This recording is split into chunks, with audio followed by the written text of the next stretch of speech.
Hello students, स्वागत है आप सभी का ज्ञानशिला एकेडमी के यूट्यूब चैनल पर। मैं हूं सुलभ, आपका साथी और आपका मेंटोर।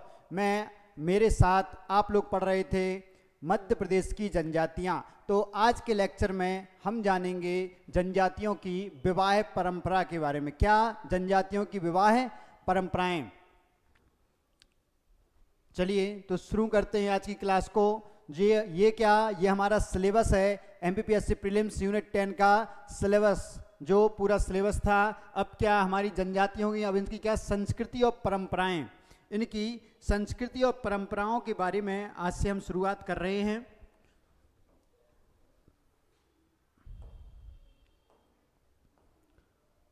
तो आज क्या हम देखेंगे, जनजातीय विवाह है। जनजातीय विवाह के बारे में हम पढ़ेंगे, किस तरीके की विवाह परंपराएं जनजातीय समाज में प्रचलित हैं, क्योंकि यह भी उनकी संस्कृति का हिस्सा हैं। तो सबसे पहले विवाह होता क्या है, विवाह क्या होता है। तो हम बात करें मिस्टर बोगार्ट्स के अनुसार,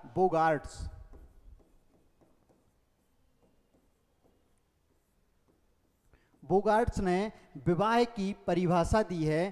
क्या परिभाषा दी है कि विवाह स्त्री और पुरुष के पारिवारिक जीवन में प्रवेश करने की एक संस्था है। क्या है विवाह? स्त्री और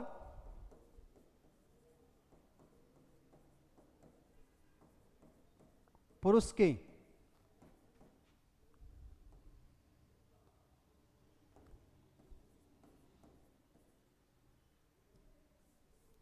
पारिवारिक जीवन में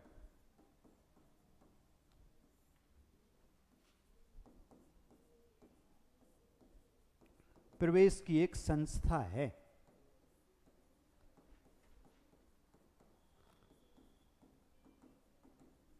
तो इन्होंने, बोगार्ट्स ने विवाह को क्या एक संस्था का नाम दिया है। किस चीज का नाम दिया है? एक संस्था का। और क्या यह इनके पारिवारिक जीवन में प्रवेश की एक संस्था है। किसके अनुसार? बोगार्ट्स के अनुसार। कुछ विद्वान क्या कहते हैं? कुछ विद्वान कहते हैं कि विवाह स्त्री और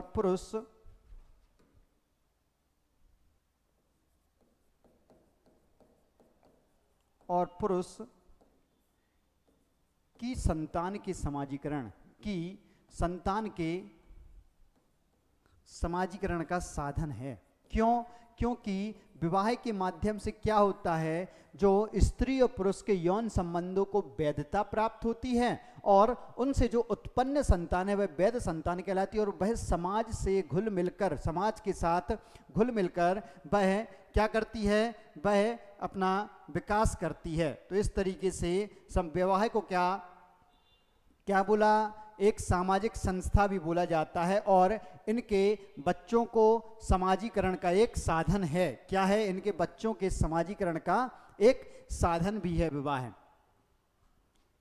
अब अगर हम देखें कि विवाह के प्रकार कौन कौन से हैं, विवाह के प्रकार कौन कौन से, जनजातियों में कितने प्रकार के विवाह प्रचलित हैं, तो जनजातीय समाज में 2 प्रकार के विवाह प्रचलित हैं। कितने प्रकार के? 2 प्रकार के विवाह, एकल विवाह और बहु विवाह। एकल विवाह और बहु विवाह। बहु विवाह भी जनजातियों में 2 प्रकार का होता है। कौन कौन सा? बहुपति विवाह और बहुपत्नी विवाह। जी हाँ, एक से अधिक पति होने की प्रथा और एक से अधिक पत्नी होने की प्रथा। तो बहुविवाह 2 प्रकार से हो सकते हैं। आइए इनको समझते हैं और जानते हैं कि जनजातीय समाजों में यह जो विवाहों की इतनी सारी प्रथाएं हैं वो क्या क्या हैं और कैसे कैसे हैं। तो सबसे पहले हम जाने एकल विवाह। एकल विवाह में क्या होता है कि इसमें, एकल विवाह में एक पति की एक ही पत्नी होती है, एक ही पत्नी। साथ ही साथ एक दूसरी शर्त भी है, इसमें एक दूसरी शर्त भी है। वह शर्त क्या है? वह शर्त है एक स्त्री का एक ही पति होता है, एक ही पति। यहां मैंने सेंटेंस थोड़ा गलत लिखा, यहां मैंने यहां लिखना चाहिए एक पुरुष की एक ही पत्नी, या फिर एक स्त्री की एक ही पति, दोनों ही क्या एकल विवाह कहलाएंगे। क्या कहलाएंगे? एकल विवाह। अगर हम इसके आगे की बात करें,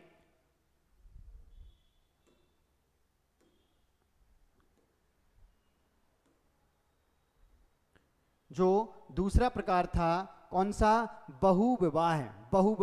बहुविवाह में क्या हो सकता है? एक से ज्यादा पति। इसमें एक से ज्यादा पति, एक पुरुष की एक से अधिक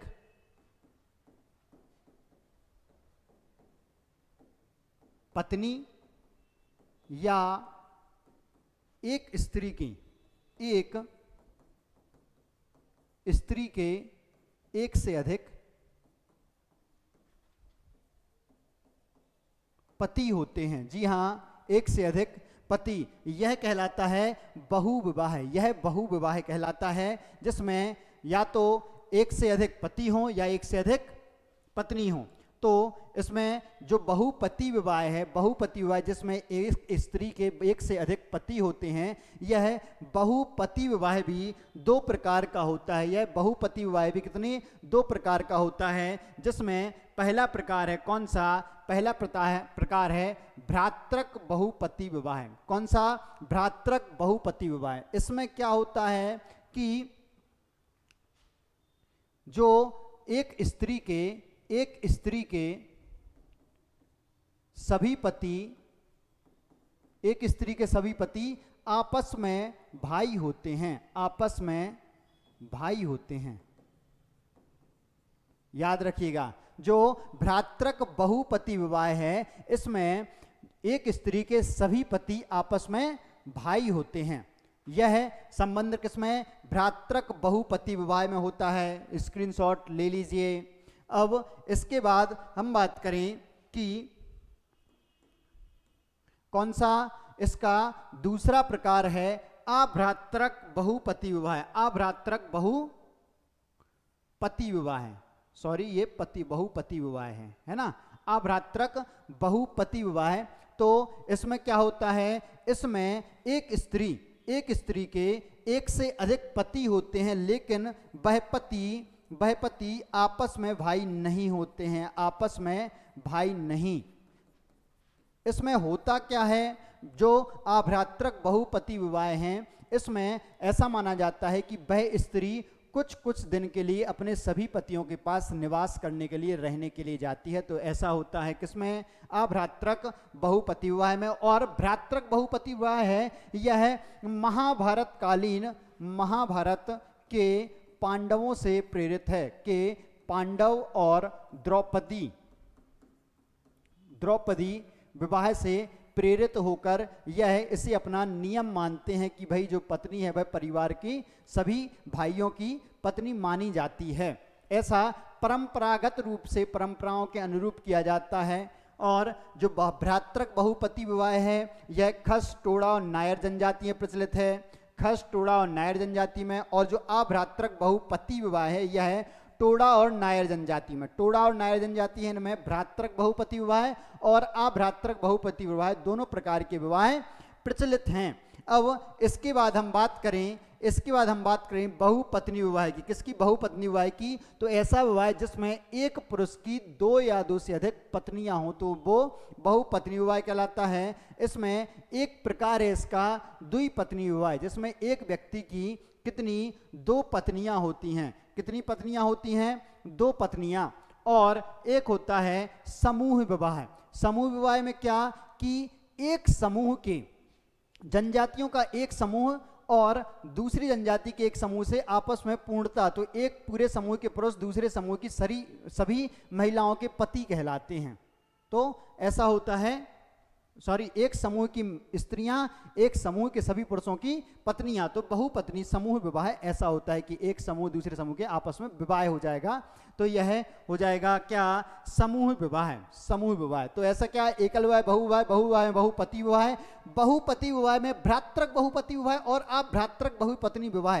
भ्रातृक बहुपति विवाह में सभी पति आपस में भाई होंगे और अभ्रातृक बहुपति विवाह में आपस में भाई नहीं होंगे, और बहुपत्नी में द्विपत्नी और समूह विवाह।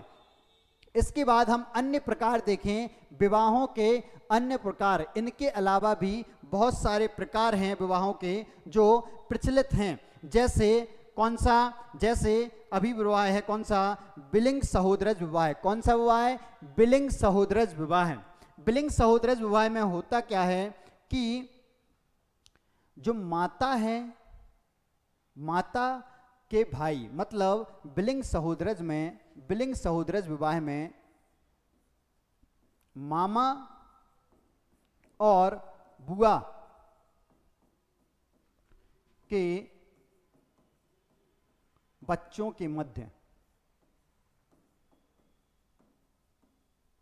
विवाह है, यह है बिलिंग सहोदरज कहलाता है। बिलिंग सहोदरज क्यों, क्योंकि यहां आप याद रखिएगा, माता, मामा मतलब माता के भाई और बुआ मतलब पिता की बहन,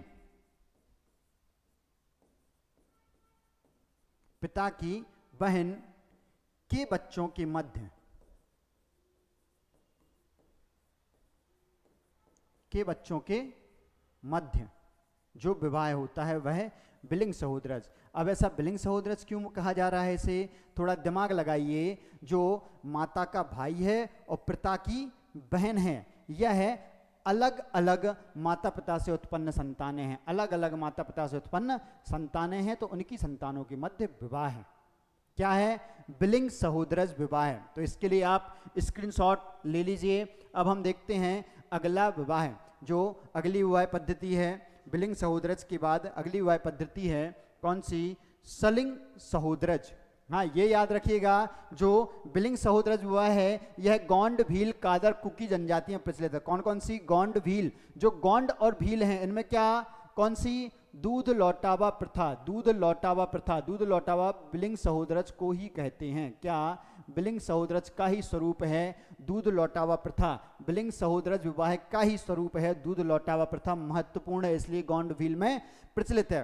फिर हम बात करें समलिंग या सलिंग, समलिंग या सलिंग सहोदरज, समलिंग या सलिंग सहोदरज विवाह। तो इस विवाह में क्या होता है कि जो पिता है, पिता के भाइयों के बच्चों के मध्य, पिता के भाइयों के बच्चों के मध्य विवाह इस जनजाति में किया जाता है, या फिर मौसी के बच्चों के मध्य, जैसे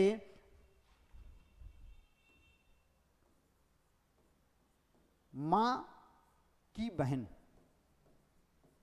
तो क्या मौसी, तो आपस में जो मौसी हैं, मौसी के बच्चों के मध्य,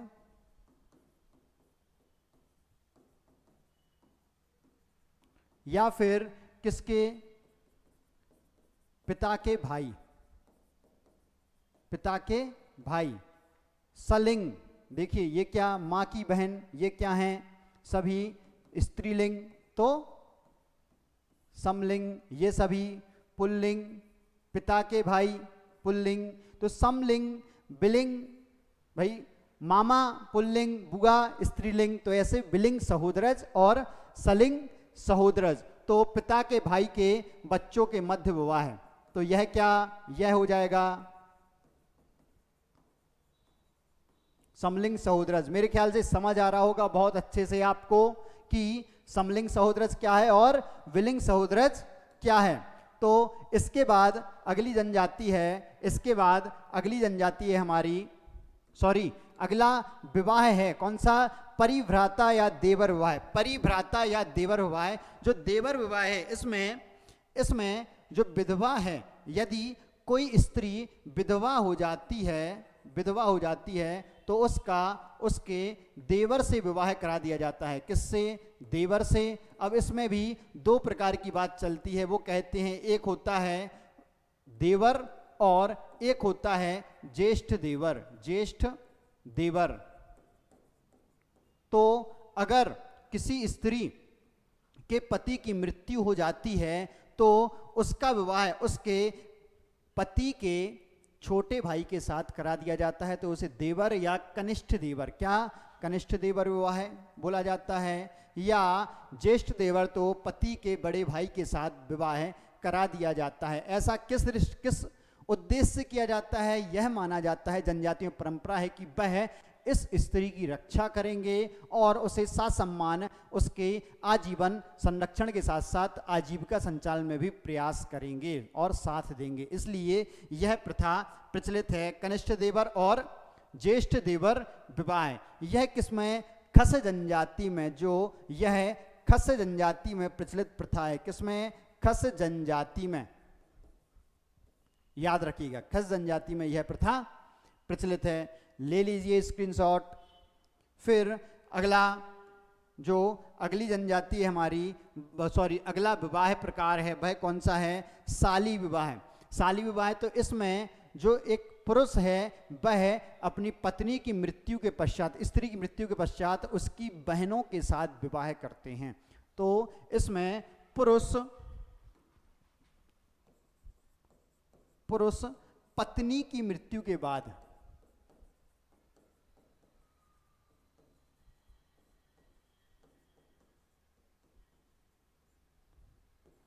साली से विवाह है। यह नियम, यह प्रथा प्रचलित है। तो यह साली विवाह। साली विवाह भी दो तीन प्रकार के होते हैं, सीमित साली विवाह और असीमित साली विवाह। सीमित साली विवाह में कि भाई किसी एक साली से ही विवाह करेंगे। असीमित साली विवाह में कि पत्नी की सारी बहनें उसकी पत्नियां मानी जाती हैं, ऐसी परंपरा भी प्रचलित है, जैसे कि समूह विवाह में। फिर जो अगला विवाह का प्रकार है वही सीमित साली विवाह है, ठीक है। फिर इसके बाद बहिर्विवाह। बहिर्विवाह का मतलब क्या है कि जो व्यक्ति है, जनजातियों में जो विवाह है, विवाह अपने समूह के, अपने समूह से बाहर विवाह करने की प्रथा, जिसे क्या हम क्या कहते हैं कि अपने टोटम का पालन करते हैं और टोटम में विवाह ना करके अन्य गोत्र में विवाह करते हैं, अन्य गोत्र में या अपने समूह से बाहर। तो हमने प्रथा पढ़ी थी कौन सी? समगोत्रीय विवाह वर्जित। समगोत्रीय विवाह वर्जित, यह बहिर्विवाह की ओर इंगित करता है। अगर समगोत्रीय विवाह वर्जित है मतलब बहिर्विवाह को अनुमति है, अंतर्विवाह को नहीं है, अंतर्विवाह को अनुमति नहीं है। अंतर्विवाह क्या होता है? अगर हम बात करें अंतर्विवाह क्या होता है, तो अंतर्विवाह जो हमारा अगला विवाह का प्रकार है, अंतर्विवाह में अपने समूह में ही विवाह किया जाता है। क्या किया जाता है? समूह में ही विवाह।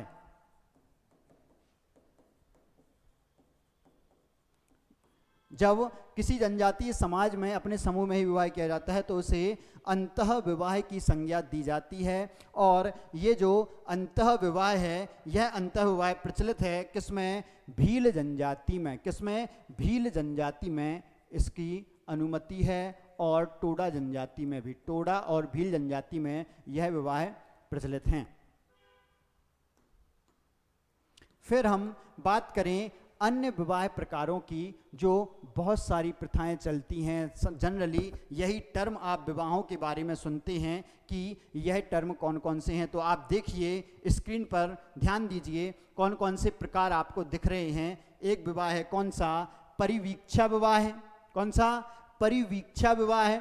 हरण विवाह है, परीक्षा विवाह है, क्रय विवाह है, सेवा विवाह है, विनिमय विवाह है, सहमति या सह पलायन विवाह है, हट विवाह है, दत्तक विवाह है और विधवा उत्तराधिकार विवाह है। कुछ ये 10 प्रकार के विवाह हैं। क्या ये 10 प्रकार के विवाह हैं जो जनजातियों में और प्रचलित हैं? वह हमने पढ़े। सामान्य प्रकार जो हैं जनजातियों के वो पढ़े। अब थोड़ा सा ध्यान दीजिए इन पद्धतियों पर जो आपसे डायरेक्ट पूछे जा सकते हैं एग्जाम में। तो हम बात करें सबसे पहले परिवीक्षा विवाह की। परिवीक्षा विवाह में क्या होता है कि जो पति है, इस विवाह में पति पत्नी को कुछ समय के लिए साथ रहने की अनुमति और अधिकार प्राप्त होते हैं। क्या पति पत्नी को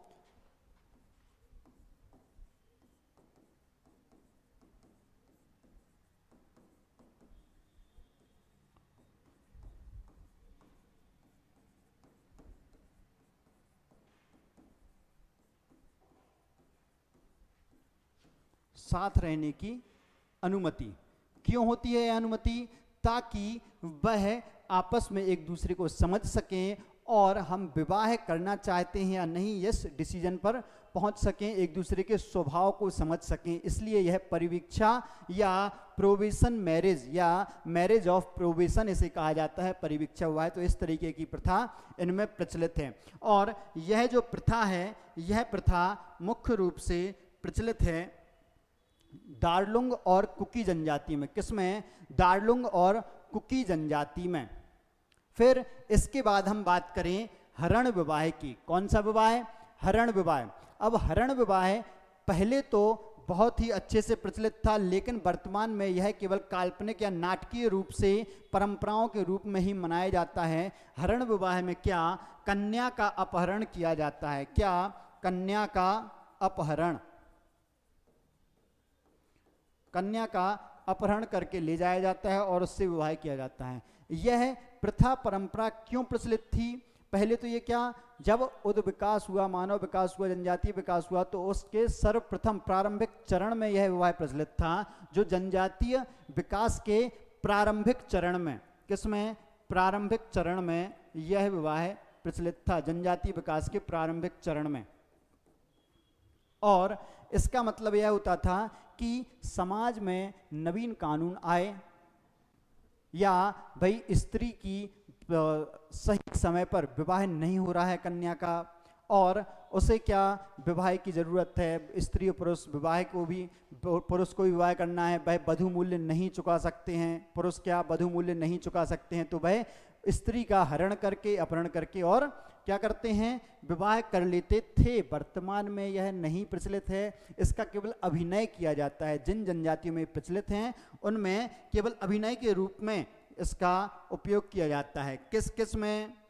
नागा, भील, गोंड, खरिया, संथाल, बिरहोर। नागा, भील, गोंड, खरिया, संथाल और बिरहोर, इनमें चलती है हरण विवाह की प्रथा। अलग अलग विवाह हैं जिन्हें अलग अलग नाम से जाना जाता है अलग अलग जनजातियों में। फिर अगला विवाह है हमारा कौन सा? परीक्षा विवाह। परीक्षा विवाह में स्त्री और पुरुष की परीक्षा ली जाती है। क्या ली जाती है? परीक्षा ली जाती है, यानी कि क्या यह पुरुष साहसी है? इसमें पुरुष के साहस की परीक्षा ली जाती है।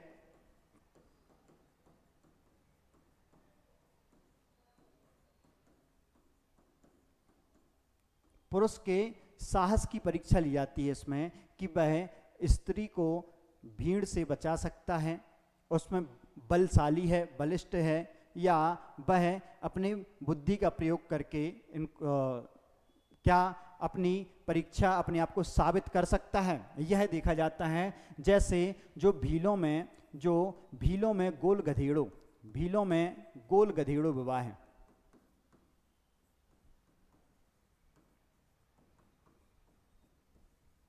इसमें क्या पुरुष की परीक्षा ली जाती है गोल गधेड़ों में।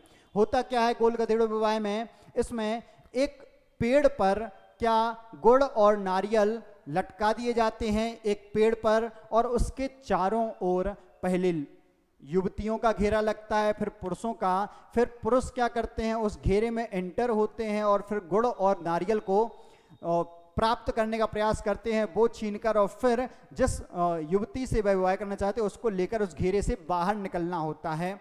इसका अभिनय किया जाता है, परंपरा ऐसी है। और जब पुरुष उस घेरे में इंटर होता है, प्रवेश करता है, तो उस पर जो युवतियों का घेरा है वह हमला करता है, और वही उस पर हमला, नोचते हैं, काटते हैं, सब तरीके से उसको रोकने का प्रयास करते हैं। ऐसा क्या परीक्षा विवाह गोल गधेड़ो इसका उदाहरण है। परीक्षा विवाह के बाद इसमें किसमें देखो, भीलों में गोल गधेड़ो, खासी में लुइया सुइया। खासी में लुइया सुइया विवाह परीक्षा विवाह का स्वरूप है और भीलों में गोल गधेड़ो परीक्षा विवाह का स्वरूप है। अगले विवाह की हम बात करें, क्रय विवाह। क्रय अर्थात खरीदना। क्रय अर्थात क्या? खरीदना। तो जनजातियों में जो क्रय विवाह है यह क्या? वधु प्राप्त करने के लिए वधु मूल्य चुकाने की प्रथा है। क्या? वधु मूल्य। क्रय में वधु मूल्य चुकाया जाता है।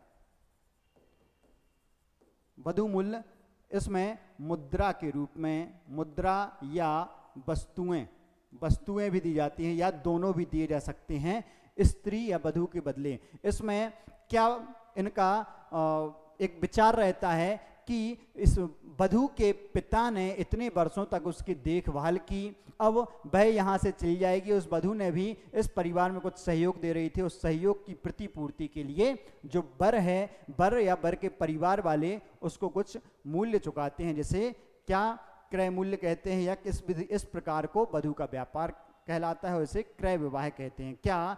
क्रय विवाह कहते हैं। और इसे क्या? वधु मूल्य प्रथा। क्या? वधु मूल्य प्रथा, जो कि भारत की लगभग सभी जनजातियों में प्रचलित है, यह वधु मूल्य प्रथा। तो याद रखिए, क्रय विवाह क्या? वधु मूल्य प्रथा का ही प्रकार है। और देखो इसमें क्या अन्य नाम वधु मूल्य है और यह लगभग सभी जनजातियों में प्रचलित है। फिर हम अपने जनजातीय समाज में प्रचलित अगले विवाह की बात करें तो अगला विवाह था कौन सा? सेवा विवाह। सेवा विवाह अलग अलग जनजातियों में अलग अलग नाम से जाना जाता है। याद कीजिए, जब हम जनजातियां पढ़ रहे थे तो उसमें आपने पढ़ा था लमसेना विवाह। याद आ रहा है कुछ? याद कीजिए, गोंड जनजाति, बैगा जनजाति, याद कीजिए। तो इस सेवा विवाह में क्या होता है? यह वधु मूल्य चुकाने का एक तरीका है। क्रय विवाह में वधु मूल्य दिया जाता था, लेकिन कोई सक्षम नहीं है वधु मूल्य चुकाने के लिए। तो जो सेवा विवाह है यह वधु मूल्य चुकाने की प्रथा है। क्या? वधु मूल्य चुकाने की प्रथा।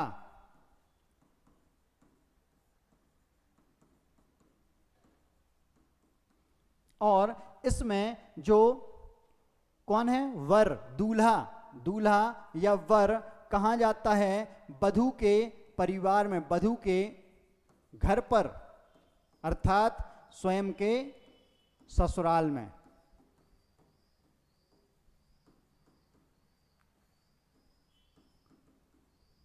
घर पर सेवा शुश्रूषा का कार्य करता है, सेवा शुश्रूषा के कार्य के घर पर सेवा शुश्रूषा करता है। जब पुरुष वधु मूल्य चुकाने में सक्षम नहीं है तो वह अपन उस वधु के घर में जाएगा और वहां सेवा शुश्रूषा करेगा। इन्हें अलग अलग जनजातियों में अलग अलग नाम से जाना जाता है। किन नामों से जाना जाता है? तो हम बात करें, इन्हें गोंडों में किस नाम से? गोंडों में लामानाई।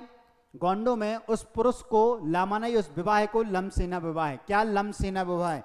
सेवा विवाह को गोंडों में लमसेना विवाह और बैगा में लमसेना कहते हैं उस व्यक्ति को, विवाह को लमसेना विवाह कहते हैं। ठीक, याद रखिएगा, महत्वपूर्ण है।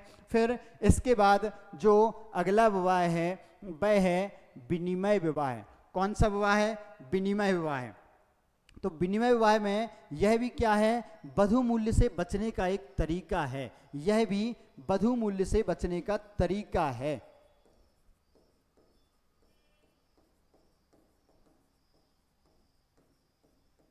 क्यों भाई? हर कोई जरूरी नहीं है कि उस वधु मूल्य को चुका पाए। तो क्या करते हैं कि एक परिवार के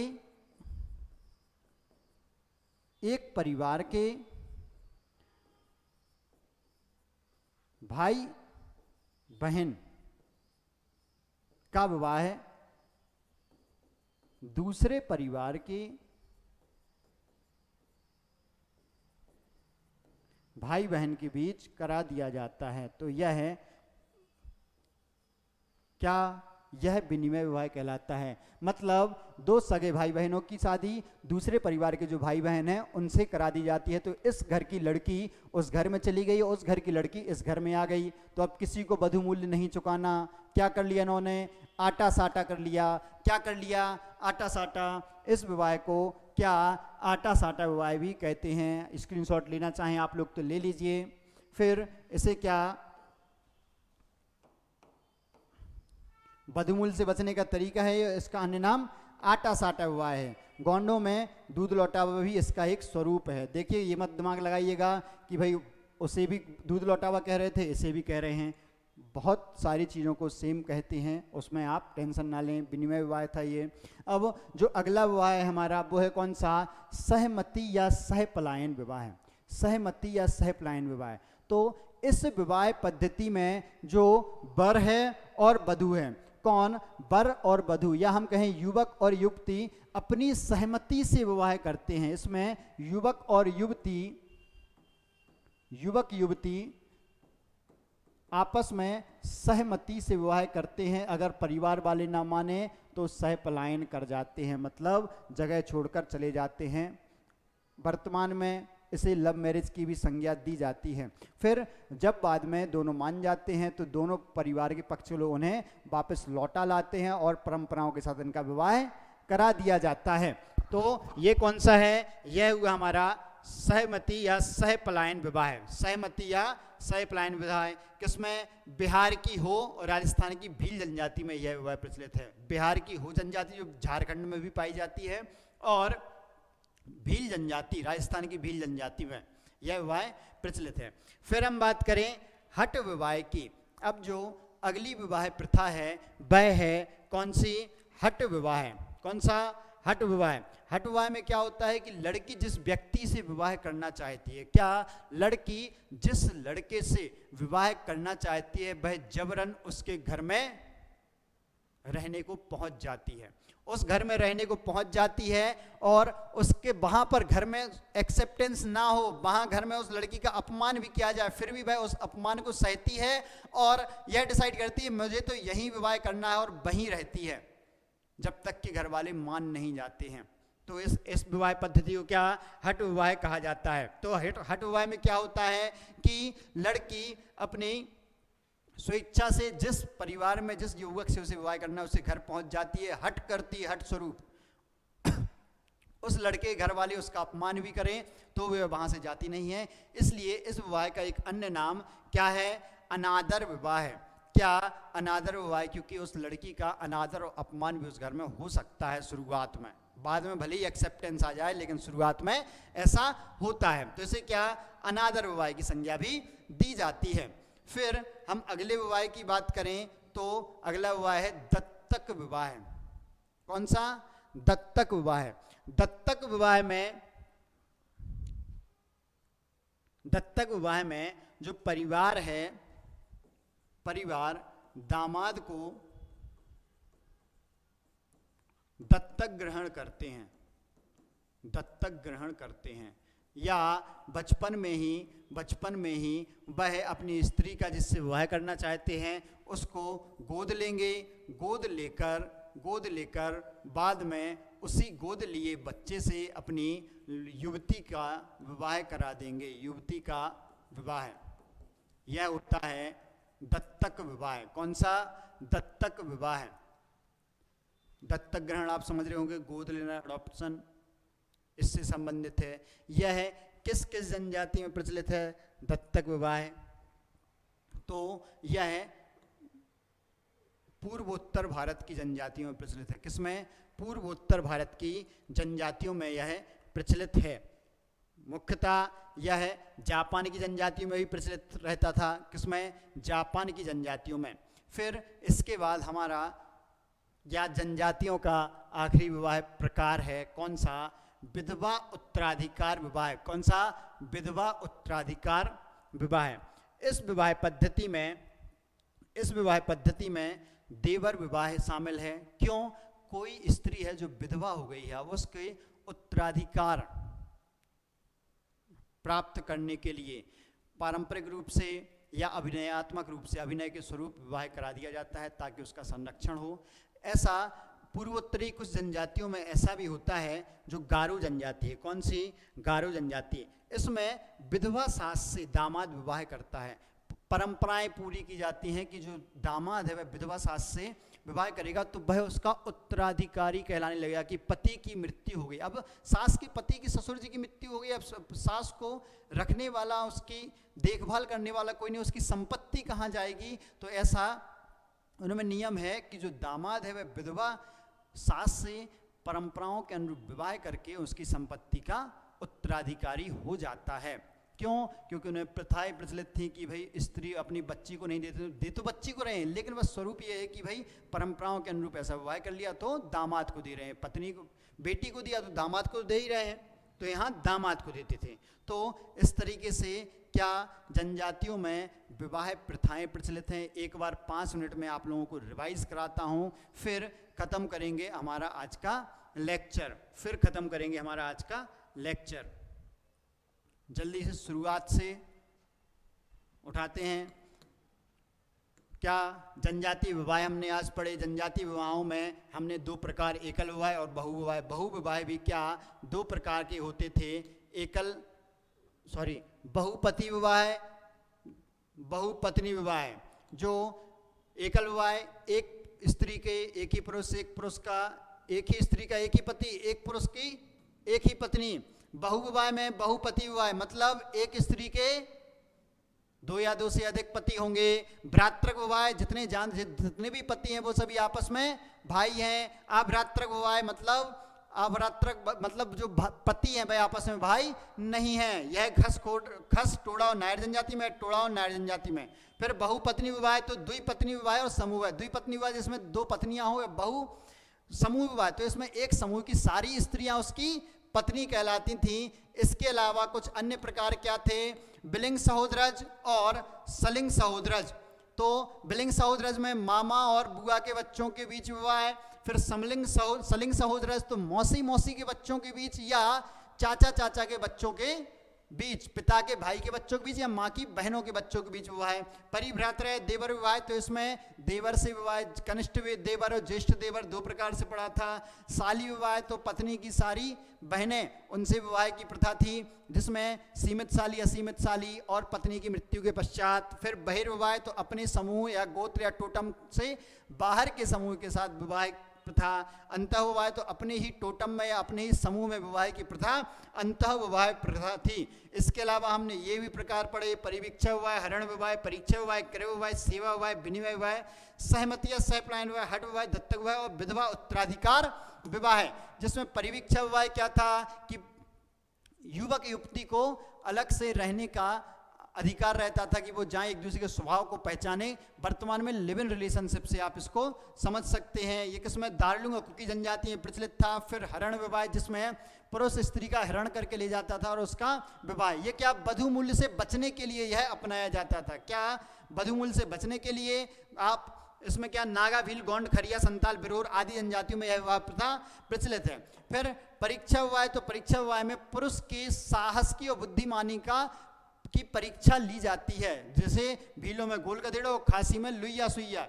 फिर क्रय विवाह क्या बधु मूल्य चुकाकर विवाह करने की प्रथा है। बधु मूल्य चुकाकर, पैसे देकर या वस्तु देकर, उपहार देकर भी। इसमें क्या भारत के लगभग सभी जनजातियों में यह प्रथा प्रचलित है, इसे बधु मूल्य प्रथा भी कहा जाता है। फिर सेवा विवाह में बधु मूल्य चुकाने के लिए जो पुरुष है वह वधु के घर में जाकर सेवा शुश्रूषा करता है। इसमें गोंडों में उस पुरुष को क्या लामानाई और व्यंगा में लमसेना कहा जाता है। फिर विनिमय विवाह तो इसमें एक परिवार के लड़के और लड़की की शादी दूसरे परिवार के लड़के और लड़की में आपस में कर दी जाती है, जिससे क्या वधु मूल्य बच जाता है। इसे क्या आटा साटा विवाह भी कहा जाता है। गोंडों में दूध लौटावे भी इसके समान ही है। फिर सहमति या सहपलायन तो स्त्री, युवक और युवती जो आपस में विवाह करने के लिए राजी हैं वह परिवार वालों के ना मानने पर आपस में सहमति से विवाह कर लेते हैं, भाग कर भी शादी कर लेते हैं। ऐसे बाद में परिवार वाले उन्हें करा देते हैं, उनकी परंपराओं के साथ मान जाते हैं। ऐसा बिहार की हो जनजाति, राजस्थानी भील जनजाति, राजस्थान, मध्य प्रदेश पूरी जनजातियों। फिर हट विवाह, इसमें लड़की हट से उस घर में चली जाती है जिस लड़के से उसको शादी करनी है, वहाँ पर उसका अनादर अपमान भी होता है, फिर भी वह हार नहीं मानती और डटी रहती है, उनको मनाने का प्रयास करती है। इसलिए इसे क्या अनादर विवाह भी कहते हैं। बिरोर, हो, ओरांव और कमार जनजाति में यह विवाह प्रथा प्रचलित है। फिर दत्तक विवाह जिसमें दत्तक लिए लड़के से अपनी कन्या की शादी कराई जाती है, दामाद को गोद लिया जाता है। विधवा उत्तराधिकार विवाह तो देवर विवाह भी इसमें है। और जो गारो जनजाति में विधवा सास से विवाह करके उत्तराधिकार के अधिकार प्राप्त करते हैं। तो ये क्या आज हमारी समाप्त होती हैं जनजातियों के विवाह संस्कृति हमने प्रारंभ कर दी है। आगे के लेक्चर्स में हम जनजातीय कला संस्कृति में चित्रकला के बारे में और भित्ति चित्रों के बारे में पढ़ेंगे। तो यहीं पर समाप्त करते हैं आज का लेक्चर। मुलाकात होगी आप लोगों से अगले लेक्चर में। मुझे दीजिए इजाज़त और साथ ही साथ ज्ञानशिला यूट्यूब चैनल को आगे बढ़ाइए। इसके वीडियोस को आप लाइक करें, शेयर करें, इस पर कमेंट करें और सब्सक्राइब भी करें और शेयर भी करें। Thank you so much.